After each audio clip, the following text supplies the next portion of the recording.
शांति। एक बार फिर से आप सभी का स्वागत है ट्रेजर ऑफ एक्सपीरियंस प्रोग्राम में।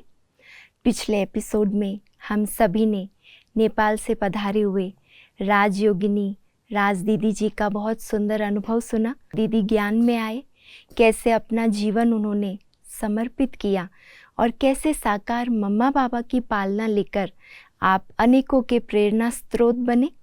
और आज हम दीदी जी से सुनेंगे कि भारत से अलग नेपाल में जाकर आपने कैसे सेवाओं का विस्तार किया। वैसे तो भारत का अति निकट और पड़ोसी देश है नेपाल, लेकिन भारत का कल्चर और नेपाल का कल्चर दोनों में भिन्नता है। तो जिसे पशुपतिनाथ की नगरी कहा जाता है, ऐसे सुंदर देश नेपाल में कैसे दीदी जी ने सुंदर निर्विघ्न सेवाएं की, आज हम फिर से आदरणीय राज दीदी जी से सुनेंगे। दीदी, आपका फिर से एक बार मनमोहिनी डिवाइन स्टूडियो में बहुत बहुत स्वागत है। आपने हमें बहुत सुंदर अनुभव सुनाए अपने जीवन के। आज हम आपसे जानना चाहते हैं कि कैसे आपने नेपाल में इतनी सुंदर सेवाएं करते, लगभग 1973 से आप वहाँ सेवाएं कर रहे हैं, तो पिछले 50 वर्षों से अधिक समय आपको हो गया है। कैसे आपने सेवाओं का विस्तार किया और विस्तार करते हुए आप किन बातों का खास ध्यान रखते हैं कि सेवाएं निर्विघ्न चलती रहे, वो आज हमारे साथ आप शेयर करिए।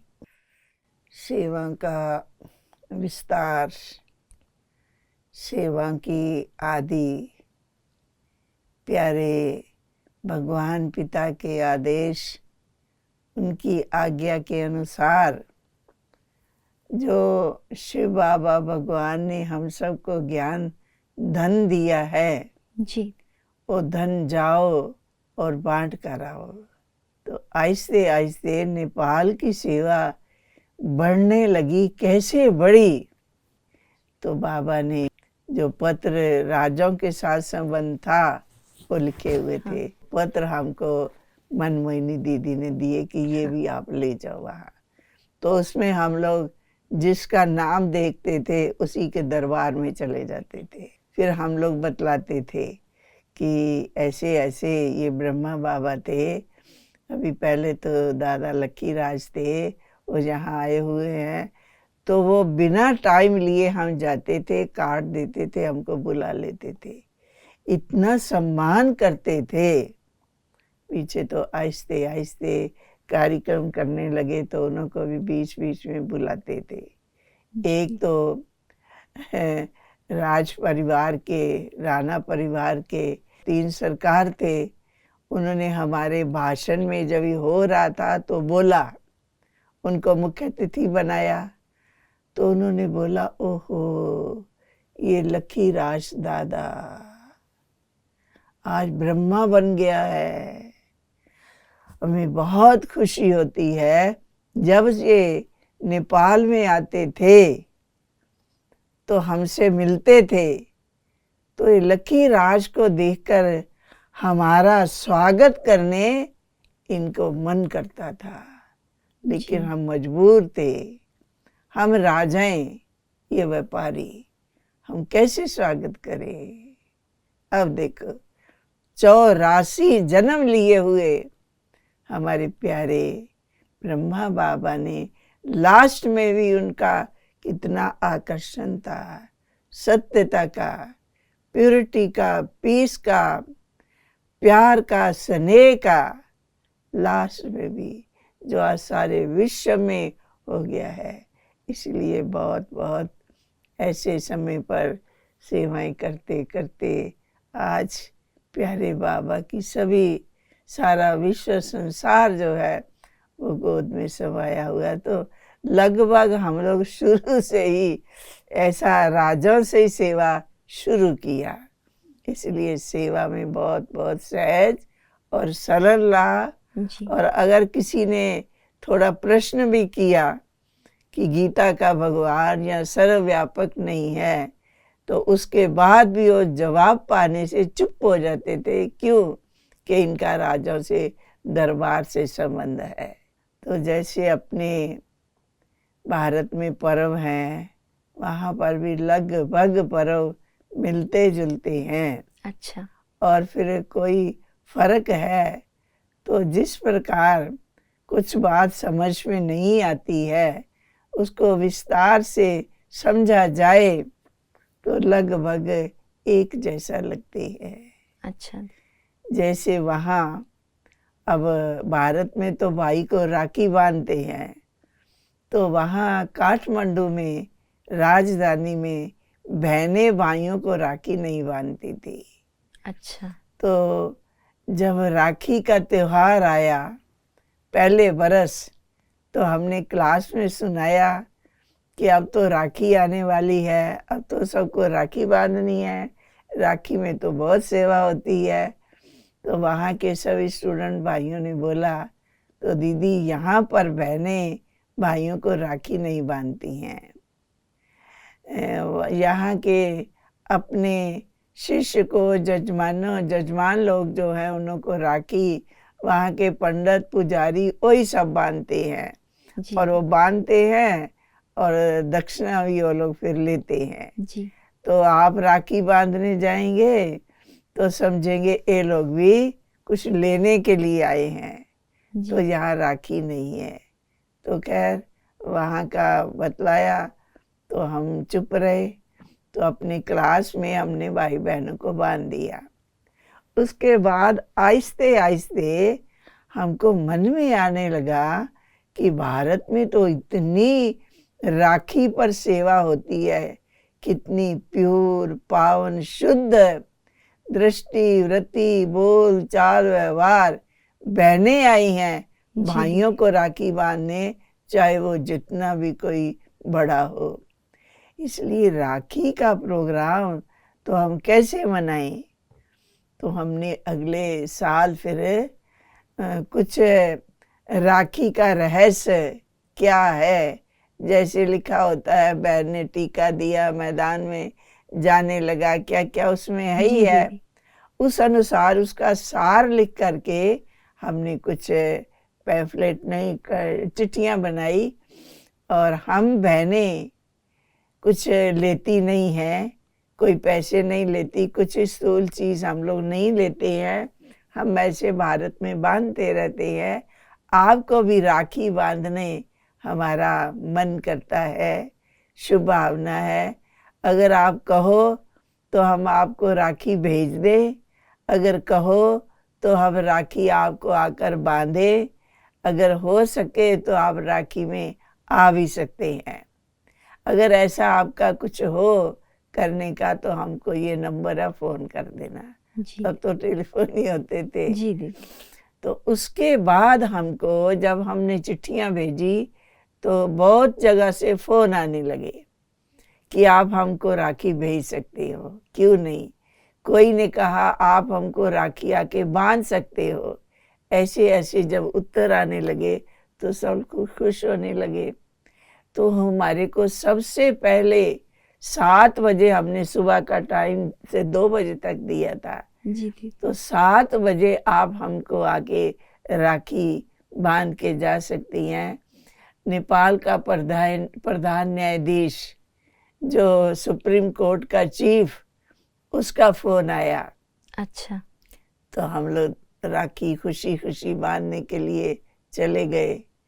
7 बजे जब गए तो बड़े प्यार से उसने राखी बांधी। हमने राखी का रहस्य बतलाया, शिव बाबा का परिचय दिया। अब टोली के साथ तो लिटरेचर तो होता ही है, सब दिया। जी। वो भी बहुत बहुत खुश हुआ। और उसके बाद हम राखी बांध के आने लगे। हमको बाहर तक छोड़ने के लिए आया, अपने आंगन तक। तो वो देखते कहता गाड़ी कहाँ है? तो हमने कहा हजूर हम लोग टैक्सी में आए हैं और टैक्सी हम बाहर जाके ले लेंगे। बोला नहीं। उसने अपने ड्राइवर को आवाज़ दी और बोला इनको गाड़ी लाओ, इनको आश्रम में छोड़ के आओ। तो वो गाड़ी ले आया। तो फिर हमने कहा उनको, तो हजूर हम आश्रम में नहीं जाएंगे, कुछ मंत्रियों ने भी हमें बुलाया है, तो हम पहले उसके पास जाएंगे। बोला ठीक है, जहाँ कहे उनको ले जाओ, सब जगह लास्ट में इनको आश्रम में छोड़ के आना, जहाँ भी जाए आप ले जाना। बहुत तो सुंदर। ड्राइवर गाड़ी निकाली। जी अब चीज जैसे की गाड़ी तो नाम वो तो पहला नंबर है ही है, जी राजाओं के दीदी। साथ ही।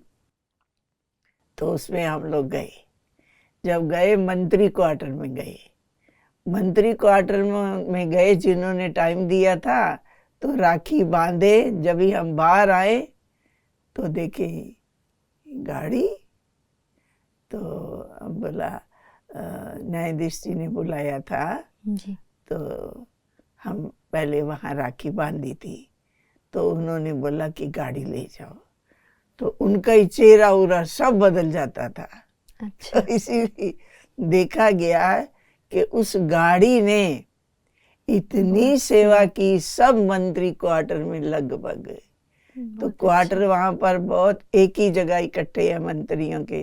जी तो दीदी। एक के पास जाएंगे तो दूसरे को भी मन करेगा, दूसरे के पास जाएंगे तीसरे को मन करेगा कि हम भी क्या कम है। जी दीदी। इसी प्रकार है, कैसे देखो शुभ भावनाएं शुभकामनाएं सबको पहुंचती गई और बहुत इसी प्रकार से सेवा होती गई। बहुत इसीलिए सुंदर।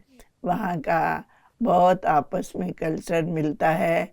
जैसे शिवरात्रि मनाई जाती है, जी दीदी। तो शिव पशुपतिनाथ में भारत से लगभग 3, 4, 5 लाख लोग जाते हैं अच्छा वहाँ पशुपति में दर्शन करने के लिए। अच्छा। इसलिए बहुत सहज सरल, और अगर सीधा सीधा फिर हम लोग ज्ञान सर्वव्यापक का है, ये है, ऐसे ऐसे करके कायदे से सुनाना बतलाना होता था, जी नियम के प्रमाण। और फिर वहाँ राजाई के संस्कार हैं, जी दीदी। ना इंसल्ट करो ना इंसल्ट कराओ। तो इसी प्रकार प्यारे बाबा की सेवा बढ़ती गई और अपने भाई बहनें बहुत बहुत समर्पित होते गए। एक तो वहाँ पर ऐसी जगह है जहाँ लोग खेती पाती करते हैं, जिनको खेती का ही काम है, वहाँ पर भी लोगों का खाना पीना ऐसा बलि चढ़ाना जरूरी है, जी उन्होंने भी छोड़ दिया। परिवार से अलग होना तो हर्जा नहीं, लेकिन हम हिंसा नहीं करेंगे। ऐसा ऐसा होने लगा, आवाज निकलने लगा। फिर तो आहिस्ते आहिस्ते वो भी सब बहुत बहुत ठीक हुआ। और आज तो सभी का लगभग इस ईश्वरीय विश्वविद्यालय के आगे, ओम शांति के आगे बहुत बहुत सेवादारी हैं। जब भी कोई सेवा हो दीदी, हम लोग क्या करें, चल नहीं सकते हैं, लेकिन सेवा हो तो हमको बतलाना। बहुत अच्छा इसलिए दीदी। बहुत स्नेह से प्यार से सभी सेवा हो रही है। बहुत ही सुंदर रीति से दीदी आपने वहाँ की सेवाओं के बारे में हमें बताया और कैसे आपने भारत के कल्चर को वहाँ एक आध्यात्मिक अर्थ के रूप में बताते हुए उनके मन में भी सम्मान पैदा किया। इसीलिए आज हम देख रहे हैं कि दीदी आपके कुशल नेतृत्व में लगभग 400 शाखाएं बहुत सुंदर ईश्वरीय सेवाएं कर रही है। लगभग 900 से अधिक समर्पित भाई बहनें अपना जीवन इस ईश्वरीय सेवा में लगा रहे हैं और 1 लाख से अधिक भाई बहनों ने अपने जीवन में ये आध्यात्मिकता का मार्ग अपनाया है। इसके कारण ही आज वहाँ के लोगों के मन में इस ईश्वरीय ज्ञान के प्रति इतना सम्मान, इतना सुंदर सत्कार पैदा हुआ है। दीदी आपकी सुंदर अथक सेवाओं के कारण ही आज हम देख रहे हैं कि आपने सभी के मन में ईश्वरीय ज्ञान का बीज बोया, ईश्वरीय संदेश जन जन तक फैलाया। और इसी कारण से हमने ये सुना है कि आपको वहाँ की सरकार से 1995 में स्वर्ण शुभ जन्मोत्सव पदक और 1998 में गोरखा दक्षिण बाहु पदक से आपको विभूषित किया गया। तो दीदी इसके लिए हम आपको भी बहुत बहुत बधाई देते हैं। और हम एक छोटी सी बात आपसे जानना चाहेंगे कि इतनी सुंदर सेवाएं करते हुए आप कौन सा ऐसा गुण या कौन सी ऐसी विशेषता को ध्यान रखते हैं जो हम सब के लिए भी आपकी सेवाएं आज एक प्रेरणा स्रोत बन गई है, वो हमारे साथ आप शेयर करिए। खैर ये तो सब आप अनुभवी मूर्तियां हैं। हर एक के जीवन में, लाइफ में सेवा के अनुभव हैं। तो भी प्यारे शिव बाबा ने, भगवान ने हम सबको भी ये अनुभव कराया। क्यों? कि हर एक का स्वभाव, संस्कार, मर्यादा अपनी अपनी होती है। जी तो उसी अनुसार अपने को, उन्हों के संस्कार, उन्हों का जो भी परिवार, उनका जो भी स्वभाव है, उसी अनुसार जब हम चलते हैं तो सहज और सरल होता है। जी दीदी। तो सबसे पहले आज समय के अनुसार देखा है कि हर मानव के अंदर जो अहम भाव होता है उसके आगे निर्माण होकर जाए। तो निर्माण होकर जाने से, मन से, वचन से, कर्म से हमारा क्या जाता है? प्यारे शिव बाबा ने हमें निर्माण बनने के बाद देव बना दिया। इसीलिए उनके प्रति शुभ भावना, शुभकामना रख के जाते हैं। जी। इसलिए बहुत स्नेह से, प्यार से वो लोग भी मिलते हैं। इसलिए उसके मन के अंदर देखा गया है कि कुछ भी दुख, शांति ऐसा ऐसा होता है तो हमारे आगे बोलने लगते थे। कभी तो हम भी हंस देते थे, तो वो अपनी कभी कभी मिसेज को भी बुलाते थे कि इससे पूछो, इसको ज्ञान दो। अब इतने बड़े बड़े लोग, मंत्री या कुछ भी कहेंगे तो बहुत बहुत निर्माणता से, प्रेम से, प्यार से संपर्क में आते थे। तो ऐसे व्यक्तियों का संपर्क में आना प्यारे बाबा की आज्ञा अनुसार, कहने के अनुसार, बच्चे ये माइक हैं, इनकी आवाज से बहुत दूर तक माइक की आवाज जाती है। तो जब ऐसा कुछ अनुभव होता था, पेपर में निकले चाहे ना निकले, हमारे मन के अंदर ऐसा कभी नहीं रहा, लेकिन निकल जाता था। और उनका संपर्क भी बहुत नजदीक से रहता था। अभी भी, आज भी, युग के समय में, कोरोना के टाइम पर भी क्या क्या रहा, लेकिन सबने हमें उसमें सहयोग दिया। हमारे आश्रम में बोल के भेजते थे, चिट्ठी लिख के भेजो, इसी एरिया में अभी ये जो इंजेक्शन है वो लगने वाले हैं, पहले आश्रम को लगने चाहिए। अच्छा। एक बार तो हमारी एक बहन ही हम ही रह गई थी, तो किसी अब मंत्री ने ही उनको सुई इंजेक्शन लगाने के लिए उनको अपने आश्रम में भेजा। वो स्वयं भी आए, उनकी युगल भी आई। अब जब मंत्री आएंगे स्वाभाविक, तो और भी उनके संगी साथी आएंगे। जी। तो इतनी सेवा हो गई, एक हमारे को इंजेक्शन देने के बाद 70 के 100 की सेवा उसमें हुई, जो बड़े बड़े लोग वहाँ भी आ गए। इसीलिए बहुत बहुत नजदीक का संबंध बहुत सहज, सरल प्यारे शिव बाबा कराते हैं। इसलिए बाबा कहते ना, बच्चे ते मेरा संसार रहेगा तेरा। सो बहुत बहुत यहाँ की भी सेवा देखकर हमें बहुत बहुत खुशी होती है। प्यारे बाबा के जहाँ भी त्यागी तपस्वी बच्चे हैं, वहाँ की सेवा हर प्रकार से हो रही है।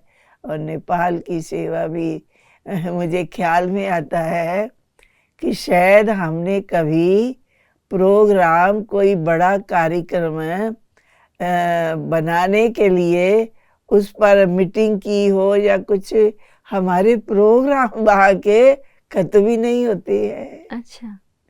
एक गया कि दूसरा आया, दूसरा आया कि बनाना क्या है, ऐसा फील होता है।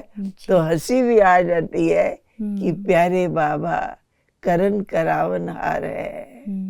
इसीलिए सेवा लगभग सबके कान में प्यारे बाबा का संदेश चला गया हुआ है।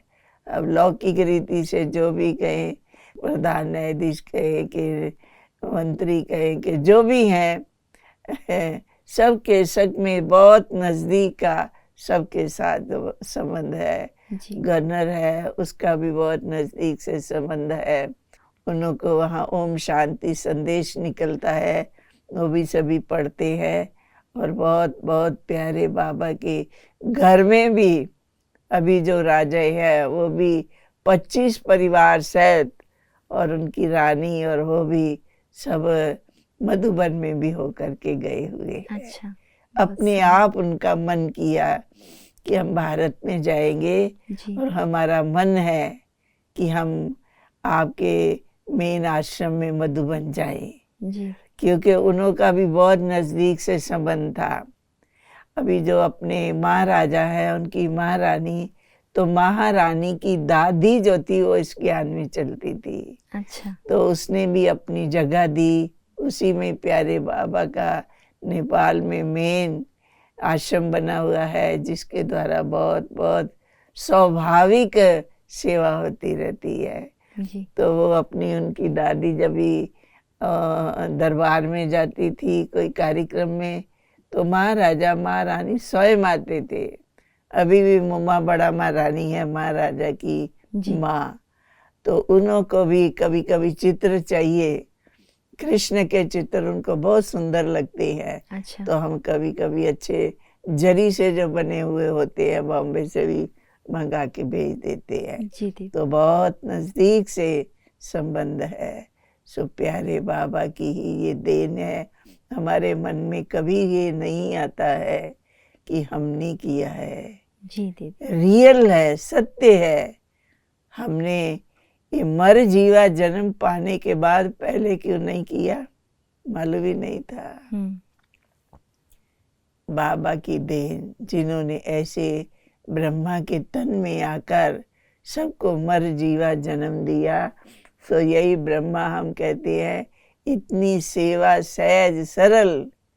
ये क्यों कि साकार में ब्रह्मा बनने के पहले लखीराज जिनका नाम था, व्यापार के संबंध से नेपाल में आते थे और राजाएं पूजा करने के लिए बाबा जाते थे मंदिर में रोज। तो बाबा को कभी कार कभी 2 घोड़े की बग्गी मिलती थी, जो बाबा वहाँ पूजा करने जाते थे। जी तो इसी का शायद हमको वरदान है। सचमुच दीदी आपने बहुत सुंदर ये बात बताई हमें कि जब हमारे मन में निमित्त भाव है और सदा ये सोचते हैं कि करन करावनहार परमात्मा हमसे करा रहा है, तो सचमुच जैसे वो हमारा हाथ पकड़कर हमें आगे बढ़ाता है, रास्ता दिखाता है। और ये आपके अनुभव सुनकर हमें यही लग रहा है कि कैसे स्वयं बाबा ने ही आपका हाथ पकड़ा, आपको इतना सुंदर आगे बढ़ाया और अनेकों का जीवन आपने सफल बनाया। जैसे हम यज्ञ के इतिहास में सुनते आए कि ब्रह्मा बाबा के प्रति भी राजाओं के मन में कितना सम्मान था, तो आपने भी उस कड़ी को बहुत सुंदर रीति से कायम रखा। और दीदी आखिरी में हम सभी के दिल में एक जिज्ञासा है कि वर्तमान समय में जब विश्व में इतना परिवर्तन का ये समय चल रहा है, चारों तरफ मनुष्यों के मन में डर है, तनाव है, चिंताएं हैं, तो ऐसे समय पर हम किस पुरुषार्थ की ओर विशेष अटेंशन रखें। और उसके पहले हम ये जानना चाहते हैं दीदी कि आप वर्तमान समय पुरुषार्थ में विशेष किस बात की ओर ध्यान रखते हैं जिसका हम भी अटेंशन रखें। हम सबका ध्यान है, आपका भी है, हम सबका भी है। क्यों नहीं है? समय के अनुसार कहते हैं निर्भय निर्भय। मन के अंदर किसी के प्रति वैर नहीं है तो भय नहीं होता है। जी क्यों कि फिर हमें ये मालूम पड़ा है कि हम आत्मा हैं, ज्योति बिंदु हैं, जो कभी न मरती है, न कटती है, न जलती है। ये मेरा शरीर है, मैं इस रथ में विराजमान आत्मा हूँ। तो ये भी स्मृति रहने से मैं आत्मा कहाँ से आई, तो बार बार मन अपने घर में आकाश से भी पार चला जाता है। तो इस दुनिया से मन उठ जाता है और सहज सरल समय पर इस शरीर को छोड़ देना ही हमारा स्वधर्म है। जिस प्रकार अपनी आयु राइट है उसी अनुसार चलती है, लेकिन कलयुग में तो दुख भय त्रास कितना है। जी दीदी। उसके लिए सहज है कि हम अशरीरी होने का अभ्यास करें जी। और हर एक आत्मा को योग का सहयोग दें। लौकिक रीति में भी मरने के समय जब देखते हैं, कुछ तो उनको रामायण सुनाओ, महाभारत सुनाओ, इनके हाथ से दान पुण्य करवाओ। हाँ जी। अब देखो रियल देखा जाए तो हमारा दान पुण्य का संस्कार तो नहीं है। हम चारपाई पर हैं तो आप गाय दान हमारे हाथ से करवाओ जो भी, तो उसका क्या फल हमको मिलेगा। जी। तो भगवान शिव बाबा ने हमें ये समझाया, तो हमारी सबकी समझ में आया कि हमें जीते जी अपने मन को रियल रॉयल बनाना है। सो ऐसे समय में भी निर्भयता का स्वभाव संस्कार नेचुरल और प्रकृति भी और भगवान शिव बाबा भी सदा साथी और सहारा रहता है। वही घटनाएं किसी को आती है किसी को नहीं आती हैं। इसी प्रकार अपने कर्म का अपने स्वभाव संस्कार का भी हमें उस समय सामने देखने में आता है। इसलिए बहुत बहुत समय, फिर अब घर भी जाना है, समय भी हो गया है, इसलिए शिव बाबा ने हम सबको अशरीरी बनना सिखाया। सो अशरीरी होने से सबको योग का सहयोग शुभ भावनाओं का देते रहने से भय से दूर रहा जाता है, ऐसा अनुभव होता है। जी, बिल्कुल सत्य बात दीदी आपने बताई कि जितना हम अशरीरी होने का अभ्यास करेंगे तो मन से जो डर है, तनाव है या आसपास के माहौल से जो चिंताएं पैदा होती है वो सब स्वतः ही दूर होती जाएगी। और जितना ये सब बातों से हम दूर रहेंगे तो सबके लिए हमारे दिल में हम शुभ भावनाएं और शुभ कामनाएं रखते सबको सहयोग दे सकेंगे। तो बहुत ही सुंदर अपने जीवन के अनुभवों को हम सभी के साथ साझा करने के लिए, ऐसे सुंदर अनुभव कि हमें ऐसे लग रहा था कि सुनते सुनते जैसे एक एक दृश्य हमारे सामने आ गया। दीदी आपको दिल से हम सभी दर्शकों की तरफ से भी आपको बहुत बहुत धन्यवाद करते हैं। और आगे भी ट्रेजर ऑफ एक्सपीरियंस प्रोग्राम में हम आपको ऐसी ही महान हस्तियों से रूबरू कराते रहेंगे, उनके जीवन के अनुभव आप तक पहुंचाएंगे ताकि आप भी अपने जीवन को ऐसा श्रेष्ठ, ऐसा प्रेरणादायी बना सके। और ऐसे अनेक प्रोग्राम्स की जानकारी प्राप्त करने के लिए आप शांति सरोवर हैदराबाद के यूट्यूब चैनल को सब्सक्राइब कर सकते हैं ताकि आपको ऐसे सभी प्रोग्राम्स का समय प्रति समय नोटिफिकेशन मिलता रहेगा। अच्छा, धन्यवाद। बहुत धन्यवाद। थैंक यू दीदी। प्यारे बाबा का शुक्रिया, आप सबका शुक्रिया। ओम शांति, ओम शांति, ओम शांति।